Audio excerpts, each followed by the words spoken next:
एक बार की बात है, गौतम बुद्ध अपने शिष्यों को जिंदगी से जुड़ी अच्छी बुरी चीजों का ज्ञान दे रहे थे। सभी शिष्य उनकी बातों को बहुत ध्यान से सुन रहे थे। उन सभी में एक शिष्य ऐसा था जिसे प्रश्न पूछने की बहुत आदत थी। वो उठकर गौतम बुद्ध के पास गया और उनसे बोला, आप हमें जिंदगी के बारे में जो कुछ सिखा रहे हैं उस सब का क्या फायदा, क्योंकि हम में से बहुत से बच्चों को यह भी नहीं पता कि हमारे जीवन का मूल्य क्या है और ये जीवन हमारे लिए कितना कीमती है। पहले आप हमें यह बताइए कि इस जीवन का मूल्य क्या है। अपने शिष्य की बात सुनकर गौतम बुद्ध अपने कक्ष में गए और एक चमकता हुआ पत्थर का टुकड़ा लेकर आए। वो टुकड़ा उन्होंने अपने शिष्य को दिया और बोले, मैं तुम्हें इस जीवन का मूल्य तब बताऊंगा जब तुम इस पत्थर का सही मूल्य पता लगा कर आओगे। साथ ही ये ध्यान रखना कि तुम्हें ये पत्थर का टुकड़ा किसी को बेचना नहीं है। गौतम बुद्ध की बात मानकर वो शिष्य बाजार की तरफ चला गया। बाजार में सबसे पहले उसकी नजर एक फल बेचने वाले पर पड़ी और उसने वो पत्थर उस फल वाले को दिखाया और बोला, इस पत्थर के बदले आप मुझे कितने फल दे सकते हो? फल वाला बोला, ये पत्थर कुछ खास तो नहीं है, लेकिन फिर भी इसके बदले में तुम्हें 10 केले दे सकता हूं। वो शिष्य उस पत्थर को लेकर आगे चला गया।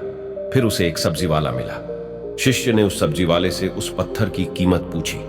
सब्जी वाले ने उस पत्थर को ध्यान से देखा और बोला, इस पत्थर की कीमत के बदले में तुम्हें ज्यादा से ज्यादा एक बोरी भरकर सब्जियां दे सकता हूं। इसके बाद वो शिष्य उस पत्थर को लेकर एक सोने के व्यापारी के पास गया। उस पत्थर की टुकड़े की चमक देखते ही उस सुनार ने उसकी कीमत 100 सोने के सिक्के लगाई। शिष्य ने वो टुकड़ा बेचने से मना किया तो वो सुनार उसके बदले 200 सोने के सिक्के देने को भी राजी हो गया, लेकिन शिष्य ने वो पत्थर नहीं बेचा। इसके बाद वो शिष्य एक हीरों के व्यापारी के पास गया और उनके सामने उसने वो पत्थर के टुकड़े को रख दिया। उस पत्थर को देखते ही हीरों के व्यापारी ने एक साफ कपड़ा बिछाया, उस पत्थर को उसके ऊपर रखा, फिर उसकी परिक्रमा की और हाथ जोड़कर उस पत्थर को कपड़े में लपेटते हुए वो बोला, तुम जिसे मामूली पत्थर समझकर उसकी कीमत पूछ रहे हो, असल में ये एक बेशकीमती रूबी है। ऐसा रूबी हर किसी को नहीं मिलता। मैं अगर अपना सब कुछ बेच भी दूं तो भी इसकी कीमत नहीं चुका सकता।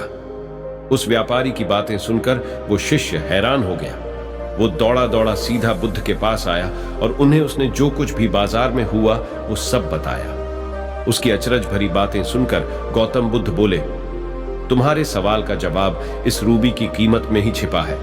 हमारा जीवन भी एक रूबी है। रूबी की तरह यह भी बेशकीमती है, लेकिन हम इस बात को हमेशा नजरअंदाज करते हैं और अपने जीवन का मूल्य नहीं समझते। हम दूसरों को देखकर और उनके जैसा जीवन जी